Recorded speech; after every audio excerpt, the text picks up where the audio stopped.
Hey beautiful, I'm Tommy and welcome to my channel. So I've been living in Korea for about 2 months now, and so I figured I'd do a video on some things that I've noticed and some things that I wish I knew before coming here. I'm gonna mix them in all together. I've got my notes right here, so basically I'm gonna go over what I've noticed and then my experience with it and my thoughts or any advice for you guys coming over here or those of you who are interested in coming over here. I saved the most important one for last, but the rest of these are not in any particular order. Number 1, self-confidence is something that you need to have either before coming here or at least be done working on 75% of the way. From my experience, I can't imagine the hole I'd be in right now if I hadn't worked on my traumas with food or exercise before coming here. I've gotten to the point where I'm comfortable enough with food and exercise and myself to the point where when I first got here, I was able to walk behind the fitness girl and I kind of just laughed it off thinking, wow, I can't believe that I thought my body's supposed to look like hers. 2 different body types, that's not how that works. I noticed that when I got here, I was kind of tested and basically I was put in a position where I ended up meeting someone who is more like on the skinnier side, and old me definitely would have been like, oh my gosh, I need to be like her, this and that. But new me now is very confident in who I am, and so I was like, okay, thank you universe for that test. I passed. So any advice? Care for your mental and emotional health first. When you enter a new country, it's going to be hard not to recognize their certain set of beauty standards. So if you don't know where to start, personally what I started doing was looking at myself in the mirror and always saying I love you, no matter if I liked what I saw or not, and no matter how cringy it felt, because I had myself blushing in the mirror when I first started, but you get used to it. I got myself to recognize that if no one in this world is going to give me complete unconditional love, then I should give it to myself. If you want me to talk more on this topic, then you can comment down below, or if you have a more personal question or experience to share, then you can DM me on Instagram and I can definitely make a video on it and give some responses. This first point is very important for your travels, but also important for your emotional, physical, mental health as well. Number 2, don't be surprised when Korean men hit on you, especially when they're drunk, and don't be surprised when Korean men don't hit on you, especially when they're sober. Now this one more applies to my people of color who are not light-skinned people of color, but on the streets of Hongdae a lot, and also just in different places like near Han River, I've had experiences where guys mainly start talking to me when they're drunk because they don't see me as an option for when they're sober. Now, I have been approached by this guy near the river and he was on a bike, and so you can't be drunk riding a bike, I don't think, at least. So I guess like everything's relative, but the majority of the experiences, like 3 out of 1, have all been with 3 being the drunk people. So I'm gonna say it now again, everyone's experience is gonna be different here. I've only been here for almost 2 months and I still have the rest of a full year semester here, so different things can happen. All of this does not change the fact that coming here, ignorant men are gonna have the idea that foreign girls are easy. Now here's where situations may differ. If you're just coming here to have a good time, then go ahead, live your life, do your thing. But if you're looking for a relationship, keep in mind that 1, if you're only going to be here for 4 months, they're probably not going to want that. But if you are here for a longer period of time, then honestly, wait it out. If people don't come up to you, then you're dodging bullets at this point, and that's a good thing. Okay, topic number 3, I have noticed that it's way harder to talk to Korean girls here than it is to talk to Korean guys. And like, I'm not talking through school, because through school I'm like meeting people and all that. And I'm also talking about nationality, not ethnicity. Well, they can come hand in hand, but like not just specifically ethnicity, if that makes sense. Not Korean American. In the first month coming here, I did not have any Korean friends at all. Every time I tried to approach somebody, it didn't go as I thought it would go in my head. First time, I was walking and I was trying to ask the girl a question and she just kind of kept walking. But at that night, I was very determined to like have my question answered and I was feeling like in a good mood. And I was like, oh, maybe she just doesn't notice that I'm walking right next to her trying to ask a question. Regardless, she did stop. She was with 2 other people and I was able to ask my question. For my friend, we were basically trying to figure out if there are any places to go at night. They said no. One of the girls spoke English. It was a good experience. The second one, however, I was at the subway and it was my first time taking the train by myself and I didn't really know how to transfer. I never transferred in Georgia, so I didn't know how. And so I tried walking up to this one girl and asking a question. And keep in mind, in all these situations, I come up speaking Korean. 1, because I can speak Korean, at least, you know, intermediate wise, like being able to have conversations on the street.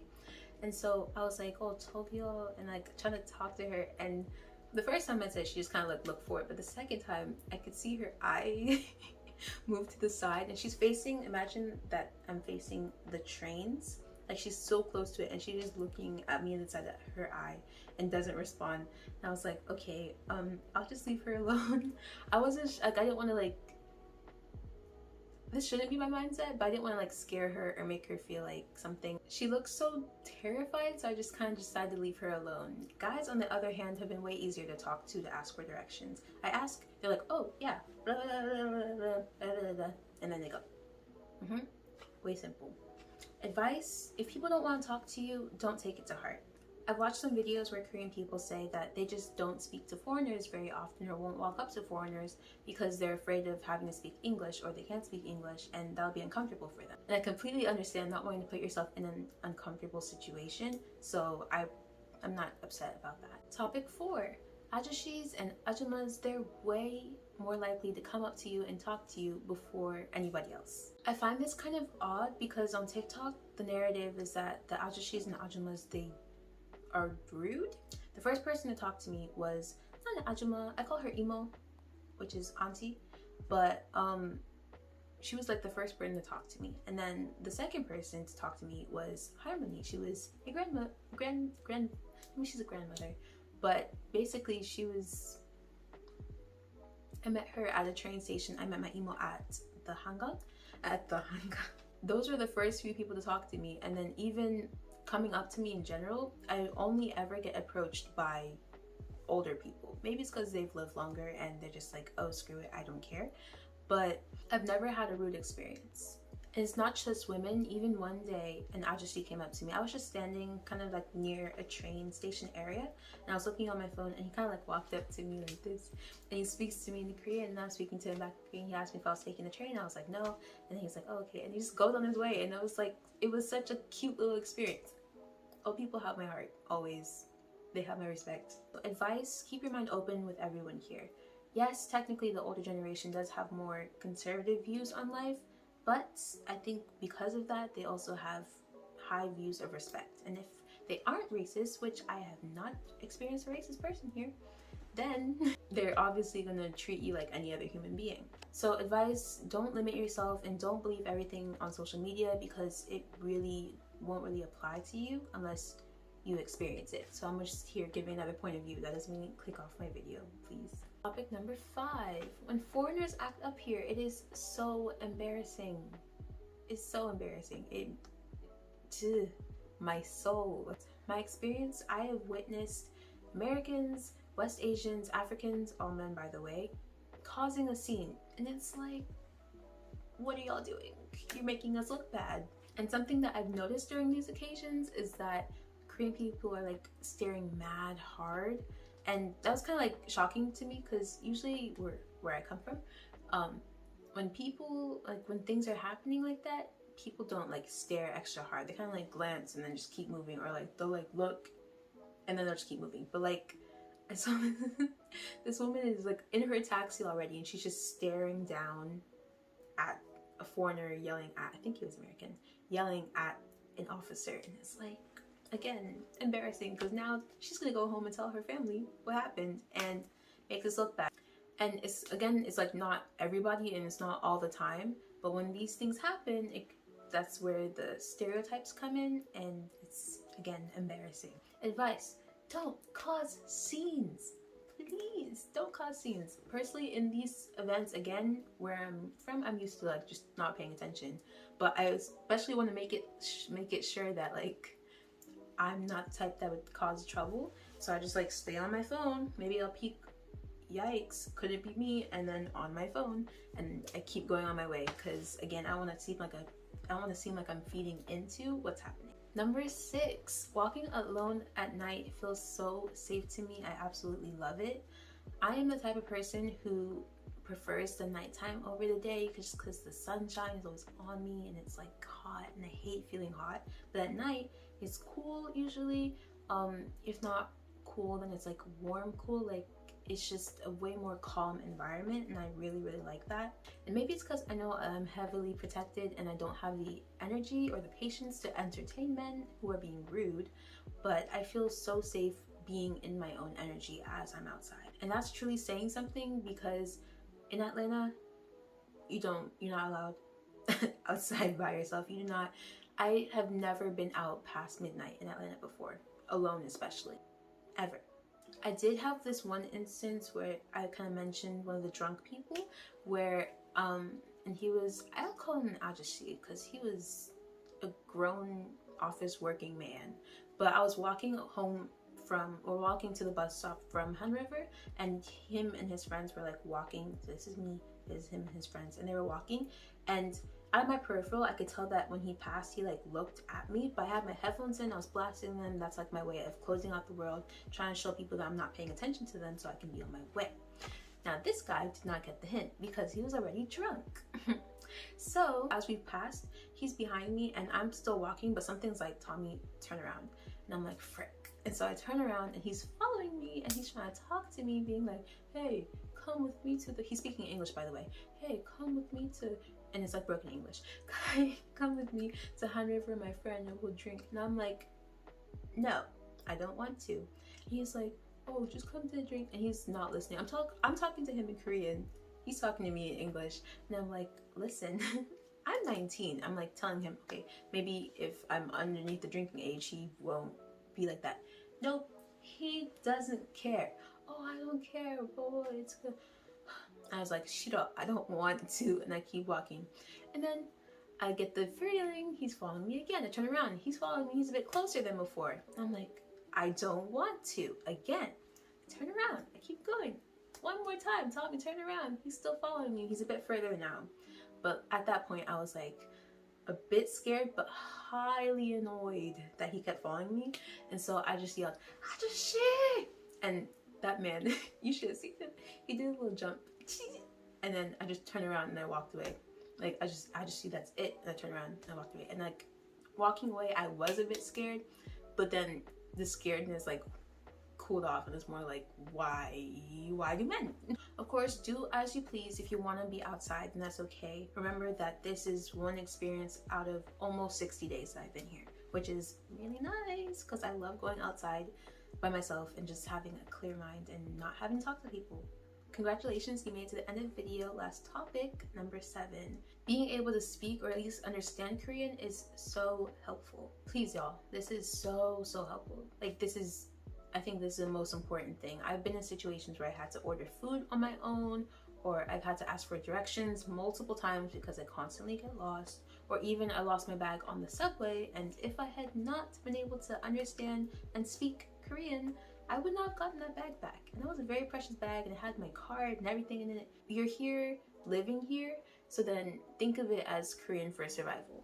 If I couldn't understand Korean, at least at the intermediate level, then or speak Korean at the intermediate level, I would be so anxious all the time, anxious to order, anxious to talk to different people. If people came up to me, I'd be like, oh, all the time. And that isn't, it doesn't feel good to be anxious. When I first got here, speaking Korean was still a bit of a struggle only because I hadn't practiced in a long time. But because I had that back knowledge, it was easier for me to get back into speaking Korean when I got here. And again, that was super helpful just to keep me calm and be able to gain help from Korean people whenever I had issues. So advice, please study. Here is a screenshot of the apps I use, and then I'll also put them down, like the names and everything, in the description box below. But the main things that I really used to study or that I felt were the most helpful were watching K-dramas, watching YouTubers who are Korean and they talk about their stuff, or they have subtitles down there for themselves. And even my favorite, I think, would be the Talk to Me in Korean podcast, because it's like fun and they have music and it's very helpful. So I guess this is kind of a study tip, but either make it fun for yourself or think of it again as Korean for survival. That way you actually end up wanting to study and you get it done. Don't be like me when I first arrived here. Another thing, do not be afraid to ask people how to say certain things in Korean. The first time I tried ordering food here, I didn't know what, I think pojang I didn't know what like pojang was, and pojang is basically to eat that takeout food, like to take it to go. And I didn't know what she was saying, whether to eat here or to take out. And luckily for me, it was on my campus, so she spoke English. But after like I finished ordering and everything, I asked her how to say what pojang was in Korean, and then like I asked her like show it to me or like spell it out, and she did that, and she was like, of course she had masks on, but I could tell that she was smiling, and it made me happy because I was like, oh, I'm learning something new and she's gladly helping me. And it was like, oh, she's asking for help, and that's so nice. And it was a wholesome experience. But yeah, I hope you enjoyed the video. If you have any questions, go ahead and let me know in the comments or DM me on Instagram. And if you have any videos that you want to see, let me know and I'll consider doing them. I will highly consider doing them, so go ahead, don't be afraid. Message me, I'm approachable, I promise. I want my channel to mainly cover growth topics and of course travel and analyzing my experiences that I've had here, as well as just my experiences in general. So if you guys are interested in that, again, let me know what types of videos or questions that you have, and I'll get to it. Thank you for watching. Love you, and regardless, you're perfect. Okay. I'm blushing at my own self. This is just a side note to myself watching this back. But Tommy, how dare you? I scared myself so much out of making this video, and like I was supposed to make it like almost a month ago. I was supposed to make it at the 1 month mark. I'm glad that I waited a bit because I got some new experiences to add. But really, this isn't scary. There's nothing wrong with this at all. I can't believe I almost talked myself out of this video. I'm glad I made it. Thank you for watching if you're still here.